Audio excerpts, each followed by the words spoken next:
Okay, welcome back, everybody. Um, Hopefully, you got rejuvenated after that little break, and again, that wonderful presentation by the team from Recovery High Schools this morning.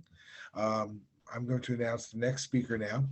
Um, uh, Shauntelle Hammonds advocates for seeing the whole person. She believes there are many paths to recovery, and her message is about self love and self care as keys to recovery. Shauntelle Hammonds is the executive director of Peters Place RVA. She's a person in long term recovery and identifies as a Black queer trans woman. Shauntelle is a DBHDS certified peer recovery support specialist. She's a substance abuse counselor and is currently working on pursuing her bachelor's degree in social work at Virginia Commonwealth University. So, welcome, Shauntelle. Welcome. Thank you for having me. I'm glad to be here. I'm going to share my screen really quick. Um, cool.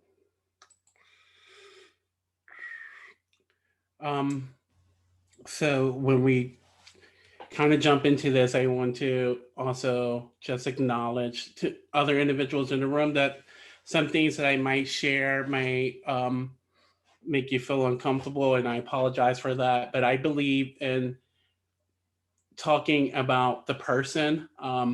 I share my experience a lot. I share my experience with recovery, but also my experience as a trans individual, also as a trans youth, and a person who is still growing and supporting this community. I know in a lot of spaces we talk about and we share a lot of slides and a lot of numbers and things, but for me, how I connect to things is viewing a person as a person and viewing the statistics and things like that and putting that with a person and a name and a face and a true story of someone's background. So again, my name is Shauntelle Hammonds. I use she, her pronouns. I am a person in long-term recovery, and I am the executive director at Peters Place RVA. At Peters Place RVA, our mission and goal is to support the LGBTQIA plus community seeking recovery. We are located in Richmond, Virginia. We are the first organization that provides recovery housing specifically for this community. What that means is that we only house individuals who identify within the LGBTQIA plus community and are seeking recovery. So, first, I want to start with sharing a little bit of my personal story in seeking recovery, navigating recovery, but also my experiences as a child, as a young queer youth who experimented with a lot of things and drugs and alcohol, and how trauma related to me experiencing these things. So again, I am a person in recovery, and that's a very big part of who I am and my story because that made me. And being in recovery helped me navigate being a trans-identified individual and seeking the help and support that I need. Um, so a little bit about my backstory. I am the seventh child of eight kids. I was born in Virginia, in a small town called Culpeper, Virginia. Um, I knew I was different at a very young age. And for me, that was not feeling comfortable in my skin, not feeling okay with how people reference to me, how society see me, how my family see me. Um, I knew at a very young age that, being a male, a guy, a boy, a kid who identifies as a male was not who I was. And I remember specifically that my older sister had this pink and white dress that I was fascinated with, and I always wanted it. And I could not understand why that was not mine, why I couldn't wear that, and why I wasn't allowed to. And I remember the first incident that made me feel excluded was me wanting to wear that and try that on. And my excuse was just like I wanted to put together this show and this play for my parents when they came home from work and things like that. And my older brother looked at me and told me, it's like, you can do that, but you don't have to wear this to do that. I don't think you should wear that. And that immediately crushed my spirits. And I felt like no one understood me. No one accepted me. And I felt like at that moment, I wasn't okay to be who I was, that I had to hide myself. And I still remember that. And I can visually see that moment of being a 4-year old child just asking to be accepted. And that kind of went on through my life as I navigated life. I was the outsider. I was the queer kid. I was the kid that no one wanted to be friends with. I was the kid that got picked on in school for being poor, for being queer, and people knew at a very young age, and I didn't know. I didn't know those words. I didn't know how to describe myself. I didn't know how to talk about me or say who I was, but other people knew, and they used that against me. Um, and when I think about, the triggers and the trauma that I experienced around my substance use, I started using substances at the age of 12. And it took me a while to figure out why. What was so significant about that age? What was so significant about me being 12 years old and wanting to try substances? Like, what did I want to escape? And it took me a while to understand that. And it took me being in recovery for a while, for 5 years being in recovery, before I was actually able to understand, but actually able to process these things with an actual therapist who understood and was able to support me. At the age of 12, a lot of traumatic things happened to me.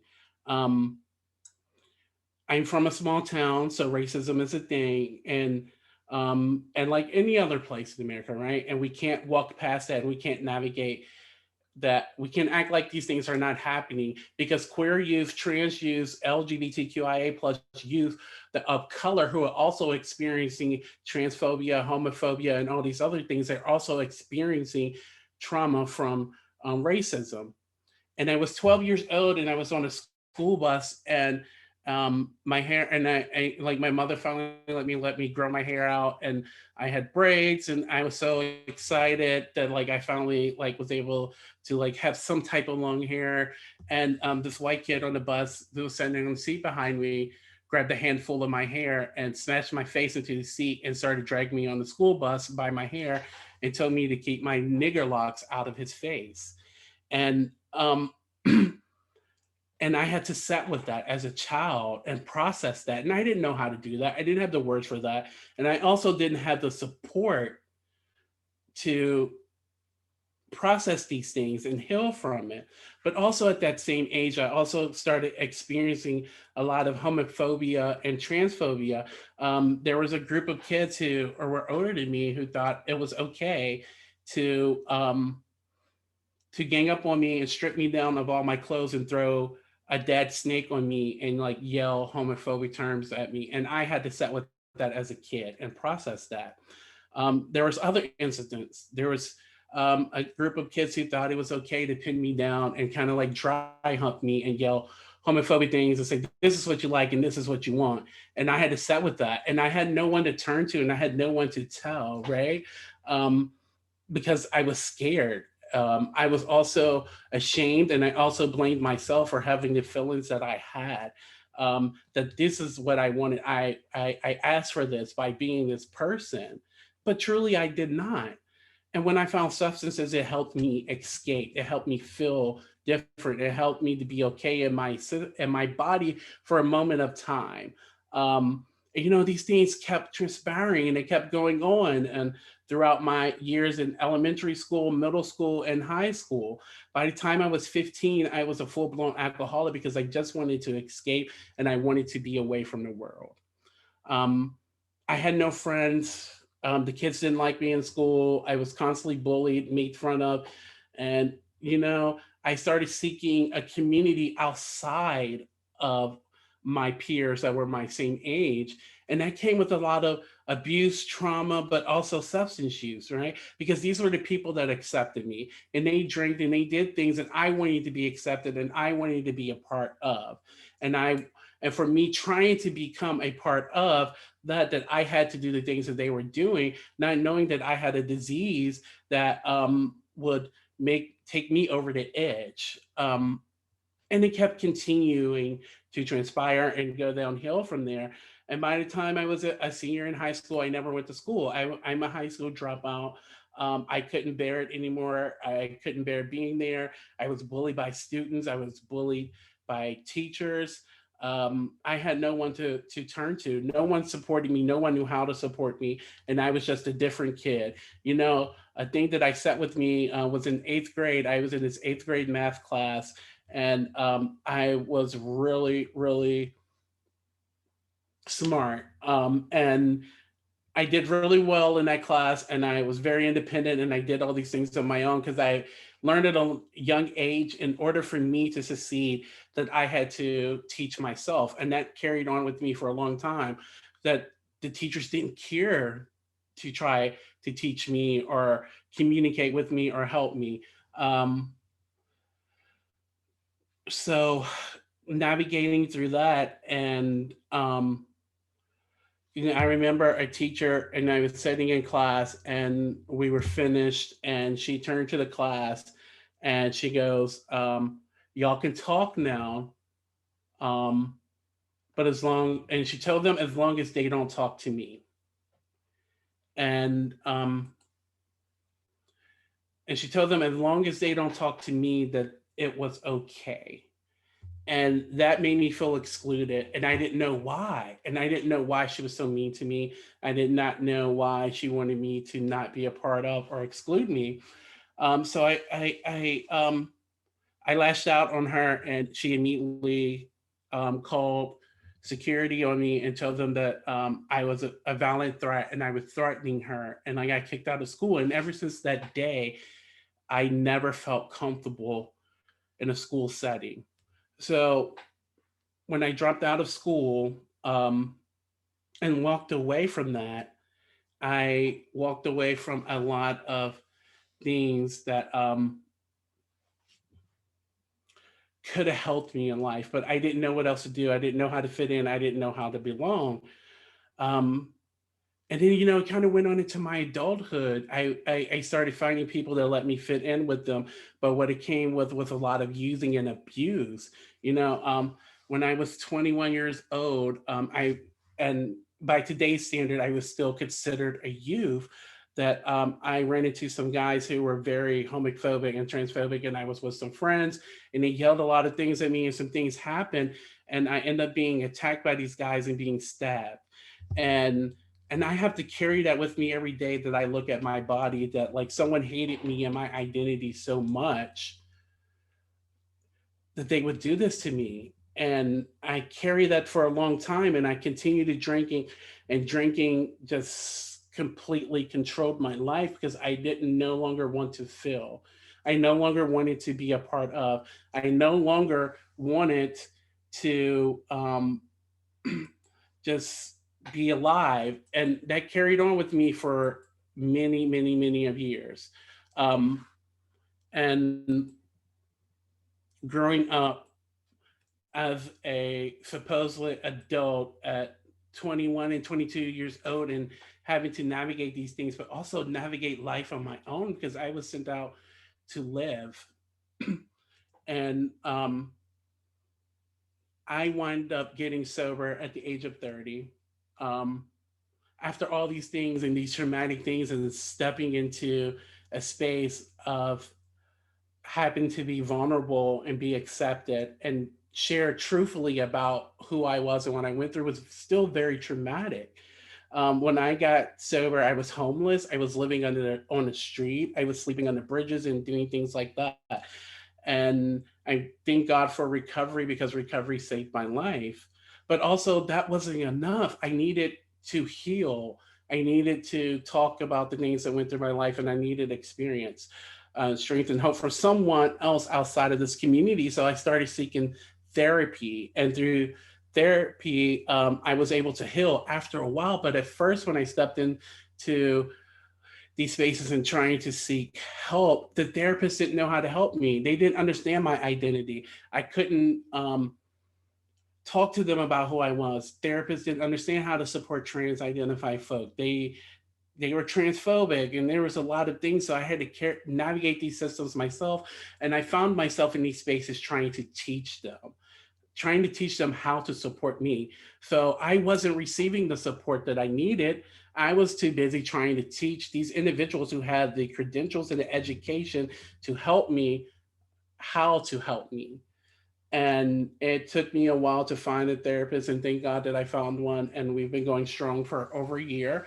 And it has helped me so much in life to become a better person. So we're going to kind of jump into some things. So we all know about ACEs and learned about it. So I'm not going to take too much time into this. I know people heard it a lot, but one thing that I want to point out is like ACEs are strongly related to the development and prevalence of a wide range of health problems throughout a person's lifespan, including those associated with substance misuse. When children are exposed to chronic stressful events, their neurodevelopment can be disrupted. As a result, the children's cognitive functioning and our ability to cope with negative or disruptive emotions may be impaired. Over time and often during adolescence, the child may adopt unhealthy coping mechanisms such as substance use or self-harm. Um, and for me, that was what I did. That's what I developed as a youth. My coping mechanism was substance. My coping mechanism was using these things to help me not feel the pain, to help me hide, but also help me build community. Um, and just a couple things. Queer LGBTQIA plus youth report strikingly high rates of adverse childhood events. These individuals are experiencing a lot of trauma, and then if you add other things to it, like individuals who come with different identities, individuals that are disabled, individuals that are people of color, and individuals that come from poor households who have to go to school and deal with these things, and all these um, are alarming, traumatic things are happening to them. They are very highly prone to develop a substance use disorder. LGBTQIA plus individuals report at least one ACE compared to 59.6% of their heterosexual cisgender peers. And 69.5% report four or more ACEs, putting LGBTQ youth and individuals at higher risk of poor health. And when I look at poor health, I also look at substance use disorder, but also mental health disorders. Family dysfunction and emotional abuse are prevalent in the lives of LGBTQ youth. Trauma exposure for LGBTQ plus youth includes ACEs and identity based minority stress. The stress from being a minority, the stress for being a person whose sexual orientation or gender identity is not accepted or exploited or discriminated against. These children are carrying all this weight, and majority of the time they're carrying it alone. LGBTQ plus youth experience levels of childhood adversity that disrupts well-being. How can I show up? How can I be safe? How can I be involved? How can I be well when I'm constantly having to deal with people discriminating against me? I have to constantly hear derogatory things. I have to worry about who I'm setting in a class with, how these individuals going to support me, how our teachers and professionals, even doctors and therapists are going to support me. How do they even know about my identity? Are they going to discriminate against me? I spend so much time, even as an adult, trying to educate doctors when I'm going to seek health help on how to like support me, how to take care of me, about my body and why my body is a certain way and things like that, around my gender identity, around being on hormone replacement therapy, that they don't have the education and they don't know. So constantly I find myself educating people on how to support me. And then if you throw that burden on a young individual to have to do this alone, majority of time without any type of family support, these individuals are going to start to seek other ways to help themselves, other ways to cope without coming to you and talking to you. Why would I come to you? Why would I express my feelings to you? Why would I talk to you if I can't get any help from you? And I spend majority of my time feeling uncomfortable, unsafe, dealing with derogatory words, unhelpful language, or in trying to educate you on my identity. We're going to talk a little bit about some factors that contribute to these individuals and the ACEs that they experience and the trauma that they experience. So the issue with homelessness compared to straight and cisgender youth, LGBTQ youth have a 120% higher risk of reporting issues of homelessness. And thinking about these youth and what they're experiencing, these individuals are living on the street and trying to figure out how to navigate life on their own because of who they are, because of their expression, because of their identity, because who they love, who they're attracted to, that these individuals are put out on the street to learn how to function and live life on their own as a child. Um, and it's something that we don't really notice and talk about is how um, homelessness is a very big problem with LGBTQ youth. And here in Virginia, we there's not much for them. There's some programs and there's some help, but we have no shelters for LGBTQIA plus individuals, right?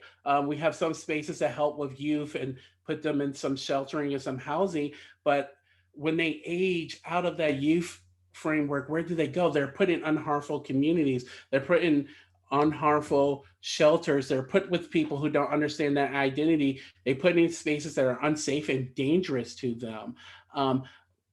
Far as being a individual who is considered an adult, being trans, if I was ever to live in a homeless shelter, I would be forced because of my sex assigned at birth to live with cisgender men, which is very hurtful, harmful, um, to me and my identity, but very unsafe. Very unsafe for me in those because I have to worry about violence. I have to worry about pushback. I have to worry about people doing things to me and harming me that most of these individuals rather stay and live on the streets and be put in a space that they fear that they might die. When we talk about helping these youth and we talking about helping them and the help that they need and the things that they go through, we also have to look at the services that we provide. How are we being inclusive in our services? How are we supporting and including trans identified individuals, non binary individuals, but LGBTQ people as a whole? How are we making our services fit them and include them and not making them feel like they have to fit to a mode or conform in order to have access to services that they deserve like anyone else? And these are just a couple more facts there to add on to that. Like LGBTQ plus youth are twice as likely to be bullied, excluded, and or assaulted at school. And as a person who had to experience this as a child, that this is 100% correct. That the amount of bullying and that I experienced just being a queer youth, and I wasn't even completely open about it. I tried to hide it. I tried to conform. I tried to not let people see it, but I wasn't able to hide it good enough to not be tormented. I was bullied. I was assaulted in a lot of different ways growing up as a child, as a youth. And um, those traumatic things stayed with me. They stayed in my mind. They played a big part. They stayed with me until my adulthood and until today.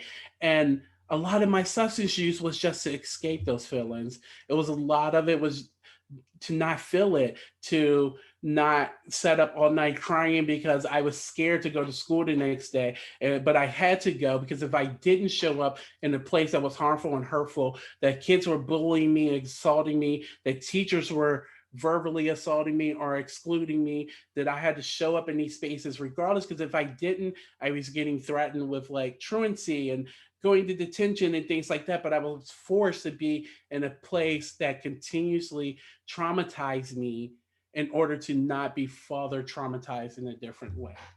Um, 40% less likely to have an adult in their family to confide in. I had no one. I had myself. And I remember coming out and telling my mother at the age of 16 that at that moment of time, I didn't really know, I didn't have words to put around my trans identity and who I was and how to embrace that. And I told her that I think I was gay and things like that. And she told me, she was like, oh, I've always knew, and that was it. And there was no more conversation. We never talked about it. There was no type of support. There was nothing done. It was just like, okay, I know this. Okay, and let's never talk about it again. I had no adult who could confide in. I had no one. So I had to deal with this myself. And then I started seeking that support outside of my family, out in a community of adults who identify like I did, who understood me, right? Um, Again, gay teens or LGBTQ teens, individuals in this community and U.S. schools are often subjected to such intense bullying that they're unable to receive an adequate education. And just talking about that and a little bit of my story of my experience with navigating school, that like after a certain age I just kind of checked out. I no longer received support. I no longer received the actual education. I had to teach myself on my own. I couldn't be present in there. I was scared to speak out in class. I was scared to ask answers. I was scared of being bullied, to be ridiculed, to be ignored by teachers. I was left to learn on my own. Even as an adult, as a individual who accesses systems of higher education, who are involved in these systems that are supposed to help me develop and grow, I still have to show up in that same way in those spaces. Because even as an adult, as an LGBTQ adult, a lot of these same things are still there, because adults grow up, right? And a lot of times they still have the same view, they still have the same stigma towards this group of people, and adults are bullies too. Um, so, as a college student, I'm also finding myself trying to navigate this stuff. I find myself trying to teach myself and to try to stay present in class while also trying to fly under the radar and not be noticed and not stand out and not have people stare at me, talk about me, laugh at me, bully me, or make rude comments. And and we throw these on the back of youth and we expect them to show up and excel. Um, LGBTQ youth who report they were frequently harassed in school had lower grade point averages than students who were less often harassed. And for me, I remember, and I carry these things with me. I carry these things with me forever, for a long time. That I remember when that shift started. That shift started around about seventh or eighth grade, when um, I couldn't hide anymore. That like people knew the difference between me and other kids, and how I act, how I presented, the things I wanted to do, what I was involved in, and things like that. That like my grades kind of started changing because I was no longer present in school. I couldn't learn in that space, and it was too stressful to get up and walk into those spaces every day, to actually be present in them. LGBTQ feel like they have nowhere to turn. 60% of LGBTQ students did not report incidents to school staff. One third who reported an incident said the staff did nothing in response. Um, in life, as a student, as a youth, as a young individual, these were my experiences. There was no point in reporting it. Even as an adult in school, I am a member of collegiate recovery. Even stepping into those recovery spaces as an adult on college campuses, that like I find myself trying to fight these battles on my own, reporting things or speaking up by things, and nothing being done, and always being seen as a problem for saying, hey, this is hurtful. Hey, this person said this. Hey, this person continuously misgenders me and will not use my correct pronouns, or continuously dad name me. And dad naming is calling someone a name that they went by or name that was given to them at birth that they have recently changed through their transition if they identify as trans and non-binary, to continue calling them that name as dad naming.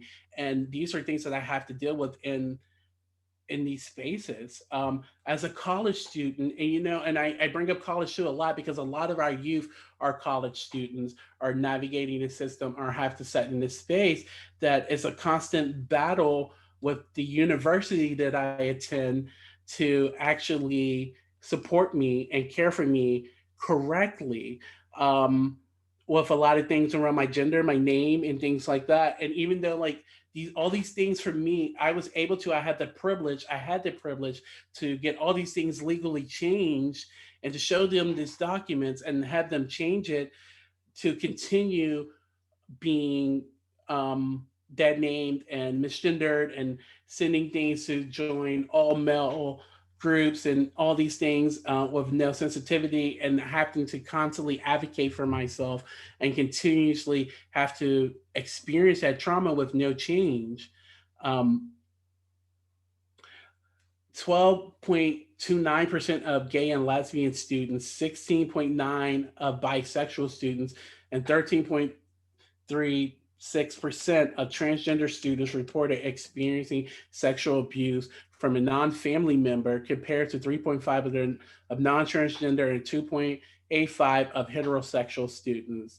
Sexual abuse from family members also was reported at higher rates in LGBTQ students compared to their peers. So you're talking about these students who are these individuals, these youth who are not only experiencing bullying, all these other traumatic things, no one to connect with, no adults to talk to, no one to support them, no one knowing how to support them, but then also having to experience all this sexual trauma on top of that. And then wondering how are they coping with this? What are they doing to coping with this? And wonder why some of them are turning to alcohol and drugs. Majority of them are turning to alcohol and drugs to cope because they have no other way to cope and they have no one else to cope with. I remember I had to ask for to go to therapy as a teenager. I felt like I needed it, and like hearing experience from other people and things of like how much therapy helped and how they needed it. And I had to ask to go, was never offered to me. It was never said, hey, do you want to go? I had to advocate for myself to say, I need therapy at a young age, and then sitting in that therapist's office.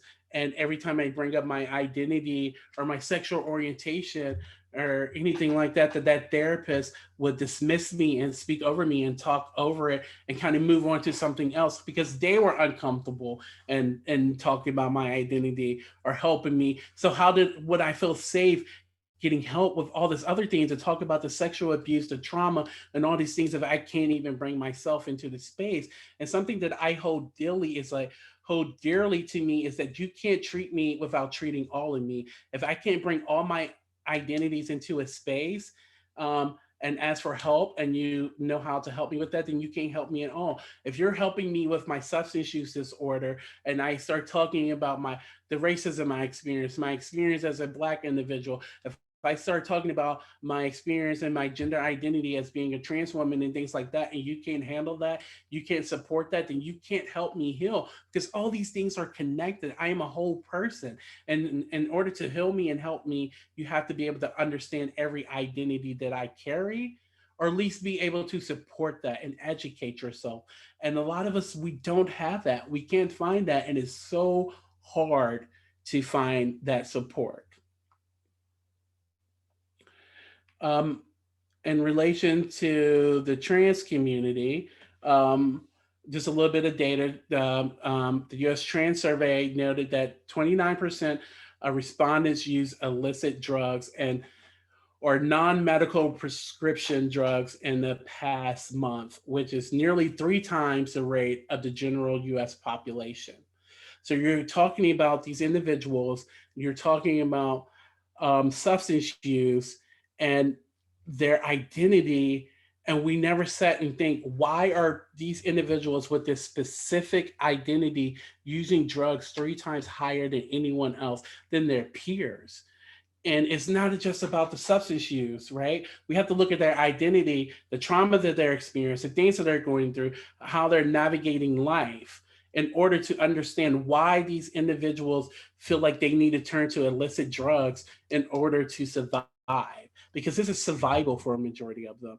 But also, if we look at, you know, the U.S. furthermost transgender respondents work in the underground economy, when compared to respondents not working in the underground economy. They say it very pretty, but when they're talking about it's like sex work and things like that, or survival sex work. Survival sex work is when an individual, majority trans and gender nonconforming individuals, are sex workers in order to survive, because they can't survive any other way. They can't get jobs. They can't get this. No one there to support them. Their family has turned their backs on them. And the only way for them to survive in this world that has neglected them and turned their backs on them is to be involved in this what we call underground work, like sex work, survival sex work. It's just survival. They have to survive, and this is the only way they can survive, because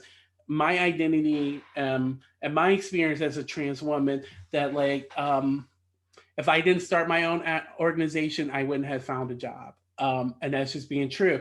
I applied at a lot of places. I experienced a lot of things, and no one would hire me, no matter my credentials that I had, no matter if I had more credentials than the people that they already had in that space doing the same job. That like I could not get a job in the recovery space, so I had to decide to create my own job so I can survive. I had to create my own position. I had to create my own organization, so I would no longer have to beg people for jobs and continuously get doors shut in my face because how I present it.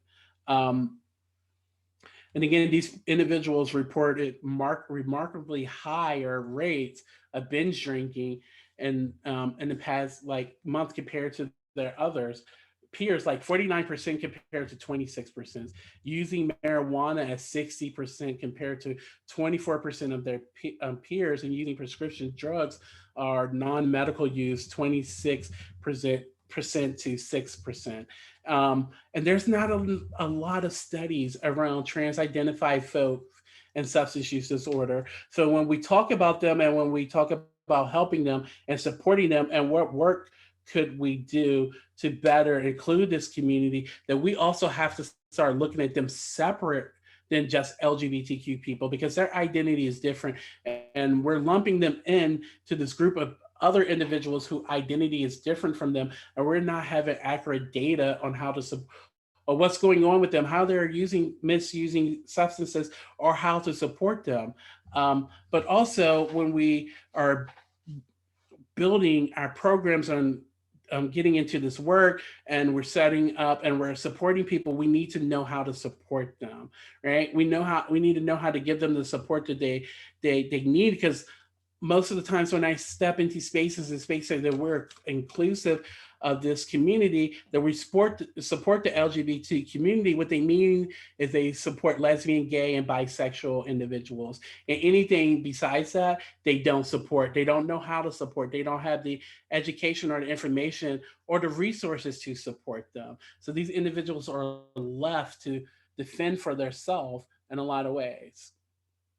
And again, 4 out of 5 LGBTQ students report experiencing harassment frequently in school based on their appearance or perceived sexual orientation, right? And that kind of goes back to my story, because I never told anyone in school that I was trans or I was queer or that I was gay or any of these things, that these were perceived notions of me by how I presented myself, how I appeared, how I act. And that led to frequent harassment and bullying in school, a place that I'm supposed to come to get an education and be safe, right?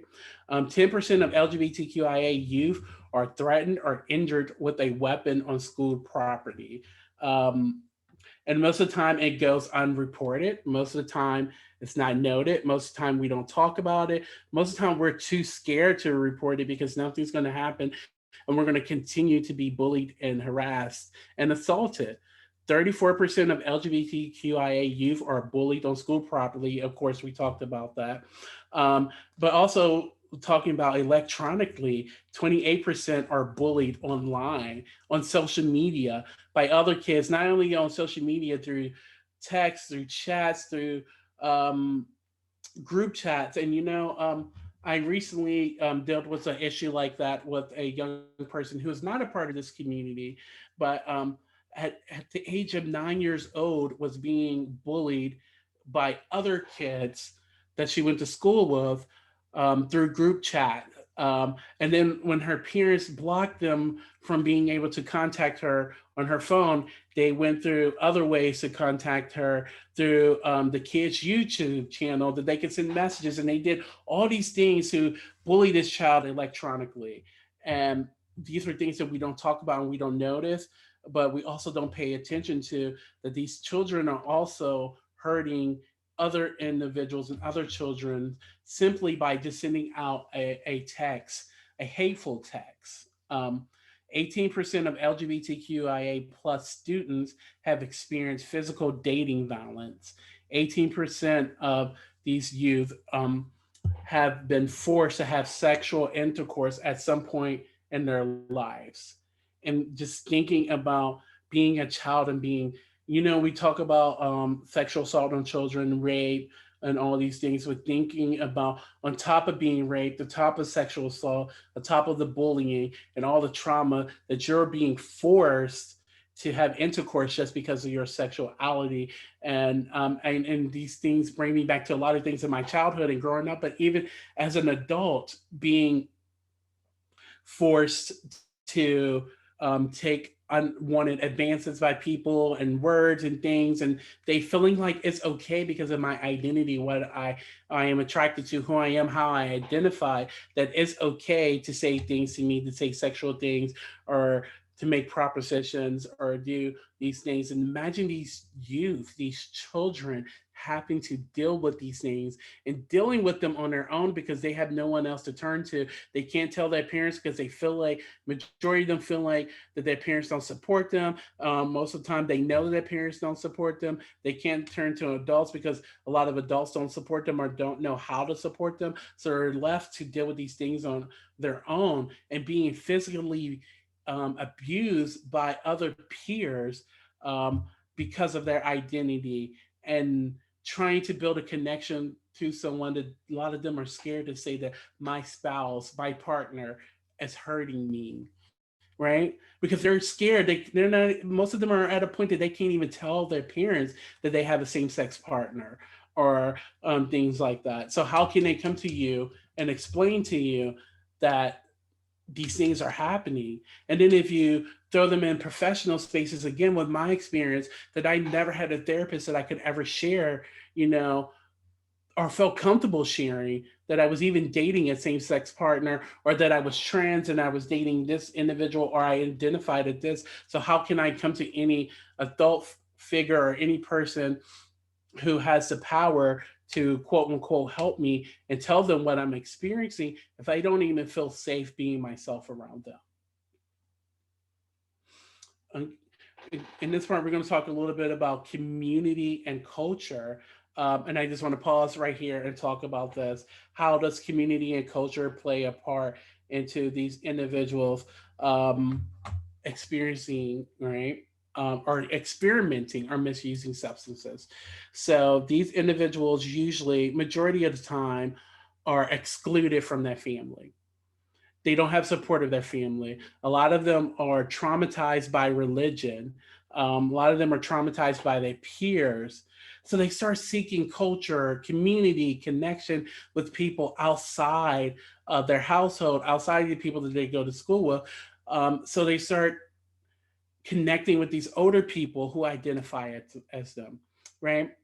And for a long time, and still to this day, that a lot of people in this community could not be open or be their self in public, that they had to hide in private, that these individuals, bars were the way for them to hang out, bars were the way for them to meet other people, for them to date, for them to just have community. So it's embedded in this culture that, like, to be okay and to be queer, to be safe and to go out and have fun, that we need to go to a bar that's specifically for us, which includes drinking.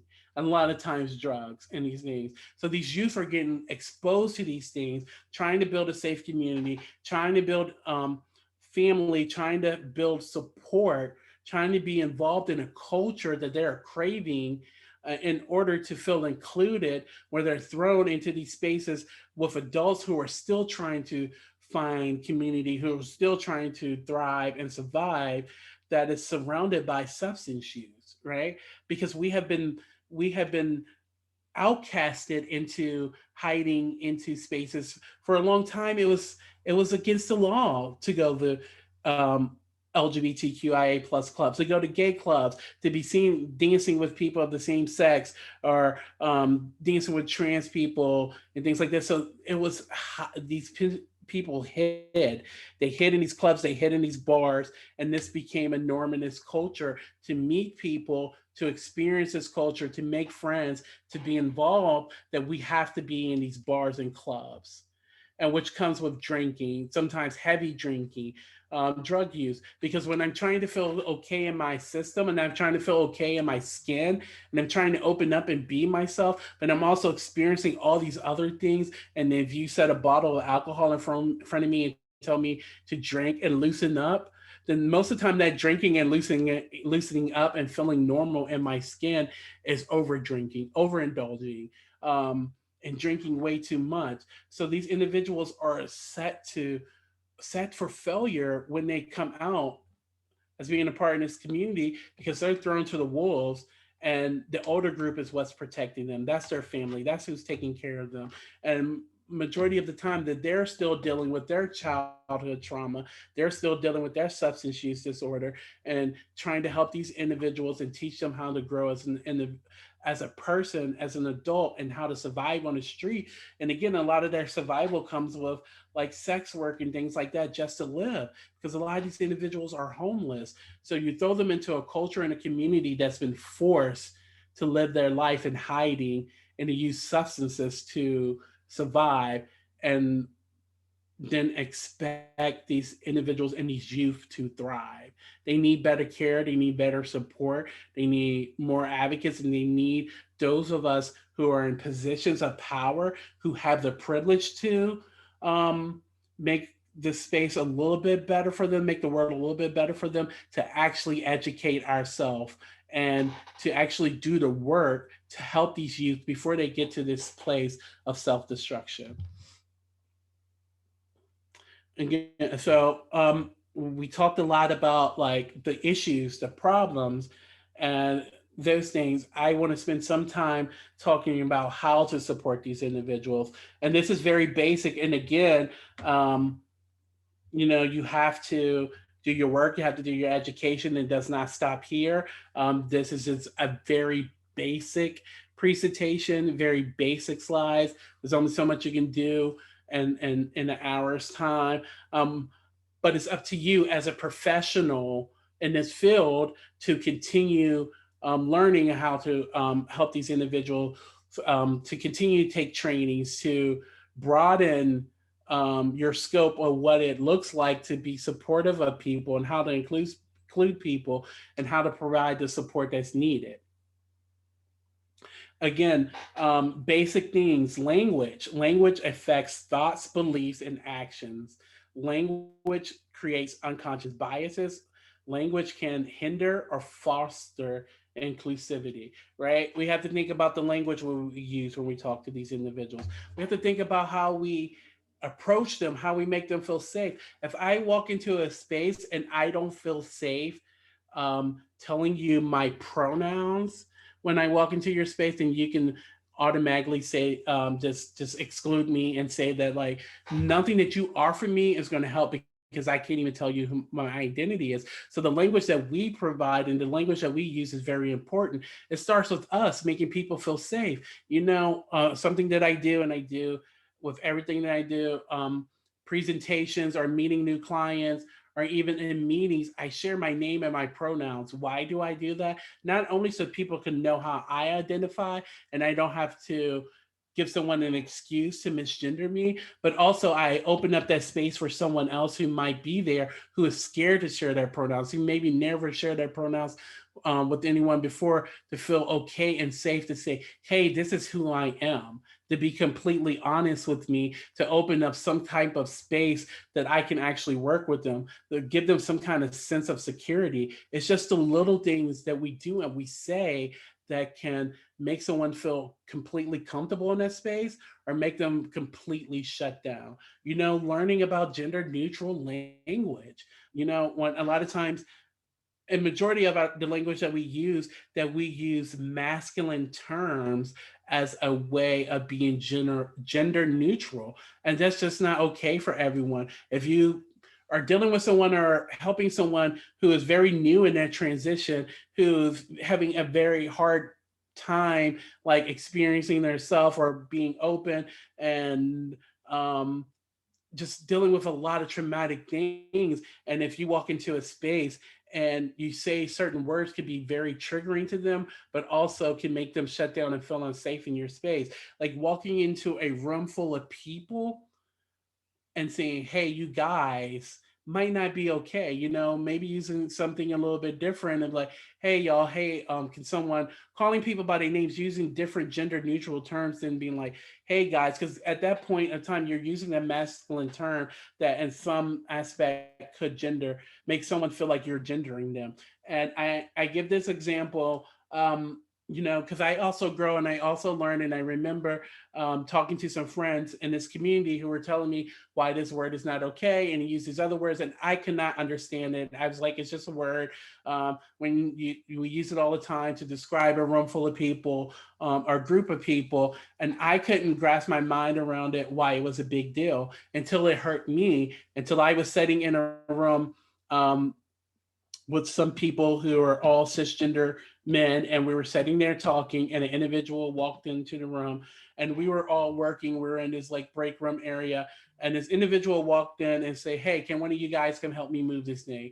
And that moment of time, it kind of made me just like freeze. It was just like, are they using this as a gender neutral term, or are they gendering everyone in this room? Are they seeing me as a man? Are they calling me a guy? And then at that moment of time, I understood why gender neutral language is very important, because it could be very harmful and hurtful to an individual who is very sensitive, who's just on guard all the time because of their identity and how they are perceived by the world.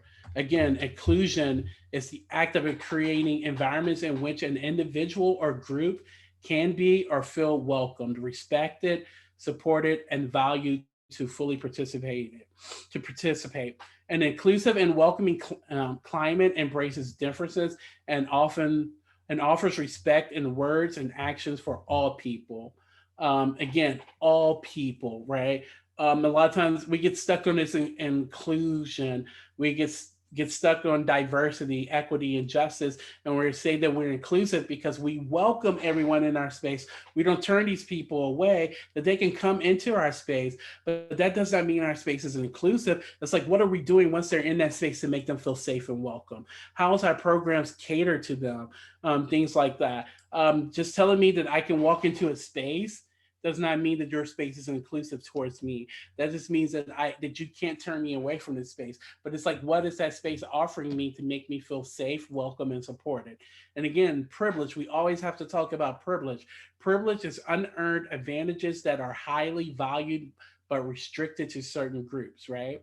It's a privilege that if you're not a part of this community, that you don't have, like, I tell people a lot of times that like an unearned privilege is the fact that no one has to train or teach you how to support cisgender heterosexual white men, right? We have to have one-off special trainings after we get our education, after we're licensed, after we're working in this field as professionals, on how to support LGBTQ people, how to support trans people, how to support people of color. This is an unearned privilege because it's a privilege of an unearned advantage because professionals walk into a space knowing how to support a specific group of people, and it's up to them after that whether they want to learn how to support other people who don't fall in that line. Again, pronouns. Use your pronouns after your name. during introductions. Again, a thing that I talk about is preferred pronouns versus correct pronouns. I don't use either. I just ask people what pronouns do you use. I introduce myself with my pronouns. Um, a thing with asking someone their preferred pronouns is seeing that that this is not true. This is just a preference for you. This is not who you are. The same way we moved away from sexual preference to sexual orientation, because by saying like it's a sexual preference, it's just like these people are just choosing to be gay or lesbian or bisexual or anything, that's not who they are as a person. So try to stay away from asking people that preferred pronouns. Just ask them their pronouns, introduce yourself with your pronouns, and usually someone else will follow up with their pronouns. Again, gender neutral language, like you all versus you guys. Like, again, stop using masculine terms to describe that whole group of people. um, I don't know why in society we feel like using masculine words to describe a whole group of people, even when everyone in the room is not masculine. Um, so bothers me a lot. I don't understand it. Now that I actually dissected and looked into like the privilege around language. Again, use welcoming and inclusive language. And language is a lot more than what comes out your mouth. It's your body language, how you pay attention to what a person's saying, like your movement, how you look at them. Because when I step into a room, I know how vulnerable I can be, how open I can be with individuals by looking at their body language, not what's coming out of their mouth. Because you can say anything out your mouth, but I can tell how uncomfortable you are with me by the way you move, by the way you sit, by the things that you do, like your face and things like that. Again, it's not all about what comes out your mouth. It's also just about like your body language. Again, when we're talking about using welcoming and inclusive language, listen to individuals, listen to them, listen to them to actually absorb what they're saying. Don't interrupt them. These basic things. Something that I always throw in is know how to pronounce people's names. You might not know right away, but learn. It's your job to understand. It's your job to learn after a while, especially as a professional who is providing support to someone. Um, is your it's your job to know, to learn that. You get one chance, one mess up one day, then after that service, it's kind of like it's up to you to do that. It's not up to them to continue to correct you and tell you that's not their space. Again, we're talking about listening. Listen, allow space for feedback. You can't truly say that you're supporting this group, you're supporting any marginalized group, if you're not providing them a safe space to provide feedback on the services that you're offering, the things that you're doing, and the things that you're not doing. Again, don't discredit the experience of others. If I come to you and tell you that something bothered me and something hurt me, if I'm going through this and this happened, don't tell me that this is not true. Acknowledge my experience and allow me to set in that and allow me to and give me the space. Acknowledge the emotional labor of speaking out. If a person from this community comes to you in a professional space and tell you something about like something that you've done or something someone else done in that space to harm them or hurt them, listen to them, but also acknowledge the emotional labor, because most of the time they had to take that with them. They have to sit with that, they have to process it and determine whether they feel safe enough to come back to you and tell you that this bothered them. Again, be a role model of kindness and inclusion in every space that you are a leader, and you should be the example in those spaces. If you're an advocate for this community, if you're an ally for this community, you have to be the role model. Exemplify the proper treatment of individuals in your space. Again, you are the leader. You can teach people, you can show people how to properly treat individuals. Don't tolerate any type of hate speech. Something that I've learned a lot, that a lot of people make excuses for things, or they don't, allow people to say a lot of things. I've been in a lot of professional spaces where people use slurs and things as jokes, and it's kind of brushed under the table. Um, don't allow it. It's not welcome in your space. Call people out. Make sure that you're setting the example that this is how we operate. These are the people that we support and serve, and this is not a part of our culture, right? Speak up when someone is hurt. You are a leader in this space. Someone shouldn't always have to advocate for themselves. These youth should not always have to speak up for themselves. These individuals should not have to fight alone. You can speak up in this space and say that this individual is hurt. Or you can speak up and correct people. Again, use correct pronouns and encourage others in your community to ask first, not assume. Never assume by looking at someone what pronouns they use, how they want to identify.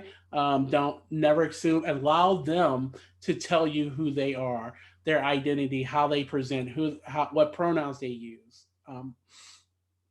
Again, show individuals that they can be authentic around you, right? Exclude those gender norms in your community. We have so much gender norms in communities that we think men should be this way, women should be this way, this person should be like this, and this, that we're excluding people, and that people don't feel safe showing up in spaces as their self. Like, again, if I can't show up as my complete self, then I'm not truly invested in that space. If I have to continue to come into that space, I'm there physically, I'm there in my physical form, but mentally and emotionally, I have checked out in that space. And there's nothing you can do in that space to truly help me because I'm not there.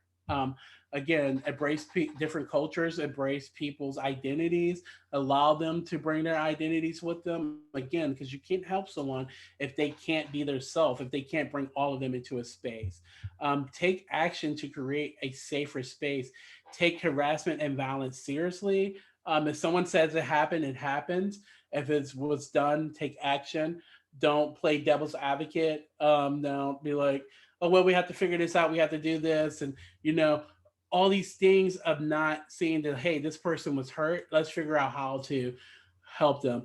Implement policies and procedures to protect vulnerable individuals. If you don't have policies and procedures set up within your organization on how to support these individuals, but also how to protect them and what to do when things are happening, when acts of violence are caused, then you're not truly inclusive and welcoming to these individuals. Um, Consider the needs of marginalized individuals in your community, right? Consider their needs, what they need, what they want in every decision making, right? You can't say that I advocate for LGBTQ youth, I support them in my practice and my work, and you're not including them and in everything you do. You're not asking for their opinion. You're not asking them how this work, how this helping them, if this is helping them. What do they need? What support do they need in your community? If you're deciding it for them and you're not a part of this community, and then setting it up and expecting them to come in and be welcome and inclusive and say that you are building a space for them, that space is not built for them. It's not built for them. They had no hand in building that space. Consider them and include them in your community and in every project that you do. Again, stay informed, educate yourself, educate yourself. It's very important to educate yourself. Hold mandatory trainings for all employees, right? Again, if you're truly a welcoming and an inclusive space, if you're bringing these underrepresented individuals into your community, then your staff and all employees in your space need to be trained. It should be mandatory that they're trained on how to include these people, how to support them, how to work with them, and things like that. Education is key. If we don't educate ourselves, then we're doing more harm than good. Encourage community members to educate themselves. Again, encourage the people in your community, your employees, your supervisors, whoever in your space, to also educate themselves outside of these one-off trainings that give you such limited knowledge, because you can only teach someone so much in one time, in a short period of time. It's up to you to continue to educate yourself. It's up to your co-workers, your peers, to continue to educate themselves, and it's not a one-time thing. Recognize that the job of marginalized individuals isn't to educate you. It isn't our job to educate you. It isn't our job to teach you. What I've noticed in a lot of spaces, even as an adult who's navigating spaces, recovery spaces, that I am educating everyone on how to support me, that I wasn't never receiving any support from these spaces. I was building community for other people who come behind me, because I was an educator constantly and no one knew how to truly support me. And one thing I want to leave you with is like this poem by Maya Angelou, is people will forget what you said, people will forget what you did, but people will never forget how you made them feel. And when we bring individuals in this space, it's all about how we make them feel. Do we make them feel safe? Do we make them feel welcome? Um, are we including them in this space?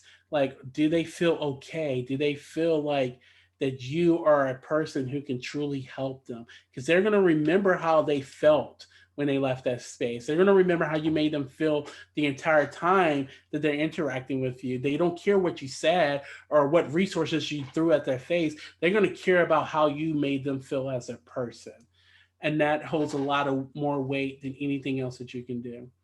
And again, these are some couple things that I've added to the slide, some local resources. And I'm very picky and choosy about what resources that I share with people. I don't share any resources that I haven't had an experience with, or that people in my community that I'm very close with have had experiences with, because I'm very, not every place that says that they're LGBTQIA plus welcoming or safe or inclusive truly are. So I always ask the people who identify within this community, who have navigated these spaces, what spaces have worked for them, and what spaces do they feel completely comfortable stepping into. And again, these are a couple national ones, and kind of just some of the resources that I use. And then we're going to stop sharing my screen and kind of open it up for Q&A. Hey, Shauntelle. If you want, I can go through and ask some of the questions from the Q&A chat. Yeah, definitely. Sure. Great. So the first one is from one of our listeners. As an Afro-American, has spirituality or religion played any part in your recovery process? If so, how? And if not, what do you feel would be helpful in supporting your identifying population? I'm sorry, can you say that again? I missed some of that. Yes, so it's, as an Afro-American, has spirituality or religion played any part in your recovery process? If so, how? And if not, what do you feel would be helpful in supporting your identifying population? So for myself, I can only speak for me when it comes to spirituality and religion. Yeah, spirituality has been a part of my recovery process, and that looks different um, for me than a lot of other people, and how I navigate that. I am not a religious person. Religion has never been a part of my life or my beliefs or what I've used. And I think it doesn't have anything to do with my being an African American person. I think more so for me, it has a lot more to do with being a trans identified person. Because when I did navigate or was in part of religious spaces as a young person, as a youth, the things that I heard about my identity or about people who identify like I do or in my community made me feel like I was not welcome there, that this was not for me, that I'm not a part of this, that this is not a safe space for me. And I didn't agree with the things that were being said. So for me, I had to separate myself from that and find what worked for me, which was spirituality. Because in a lot of recovery spaces, we talk about being spiritual, finding a power greater than ourselves to help us. And that looks different for everyone in a lot of different ways. Awesome. Thank you. Let's see. And I'm going to kind of umbrella a couple of these questions together. They're about Peter's Place. So there are a couple questions about, could you share more about the work your organization does? How many clients do you tend to work with there? Is it grant funded? Yeah, those were the three kind of main questions. Okay. So the kind of work that we do right now we provide recovery housing, which is a safe, sober living space for LGBTQIA plus individuals. The basic things that we have, like rules, chores, meeting requirements, recovery support. That's kind of where we are right now. We are a very new organization. Our recovery house has been open for 5 months. So right now, and we opened in the middle of like the pandemic. We started in the middle of the pandemic. So for us right now, we're focusing on housing first and then other things later as we're able to expand and grow. Far as like how many clients we have, it kind of fluctuates. Right now, we have 5 individuals living in our recovery housing. We have a capacity of 10. Um, um, so we still have open space, but we're very choosy about. I'm very picky about who I allow into that space, just because it's for this specific community. But also, I center the work around trans identified folks who are the most marginalized in this community, who have a harder time finding. I could send a cisgender gay man to pretty much any recovery house, and besides a couple of, like, they'll feel okay and safe and be accepted in a lot of ways that these trans identified folks are not being accepted, and most of them are not being accepted into recovery housing because of their identity, or they're forced to live in unsafe space, with people who don't identify as them. So they are my priority when it comes to housing, because a lot of times they don't have access to housing. And far as grant funding, we are not technically grant funding. We have received some funding through Virginia Association of Recovery Residents. That was through a SOAR grant that they had done with the Department of Behavioral Health. And some of that funding came to us.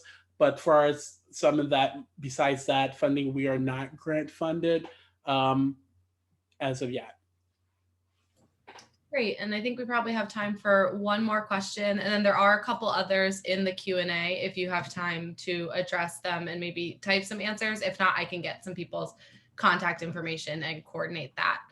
But so for our kind of final question is, do you recommend any books, websites, or other sources that could be used to help others understand more about inclusive language? And what about talking to younger youth about it? Yeah, so for me, far as websites, what has been very helpful for me, is GLAAD, GLAAD, um, and the Human Rights Campaign, also a website. They are very up to date on language, very good at explaining it in a very simple way. Um, for me, I that's kind of how I learned. I needed fast, simple, easy. I don't need to read a bunch of chapters to get through it because I'll probably check out. So for me, that has helped me staying up to date on language. Is like going to those websites of individuals who actually work with this community. A lot of their staff are a part of this community, and their work is centered in supporting this community. So they're up to date on the language, and they have resources, and they have credible resources that they can send you out to for other things, if you want to dive deeper into language or check out books and things like that. That they have really good resources that you can use. I always go to the people who work in this field that support this community, but also have this community work as the individuals who are providing the knowledge. Awesome. Thank you so much. And then I guess the last thing is, one of the questions was if you could share your slides again and put up the last slide that had the national resource information on there. Yeah, I can do that early.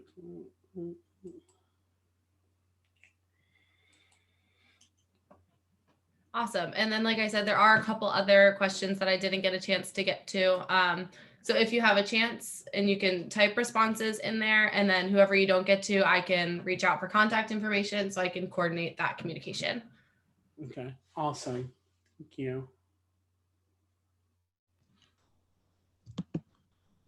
Okay, thank you, Shauntelle. Thank you for a wonderful presentation. And as the uncle of a transgender nephew, yeah, I know the bravery it takes some days just to try to live your own identity, and how hard that is, and why we're still in a place where different is wrong.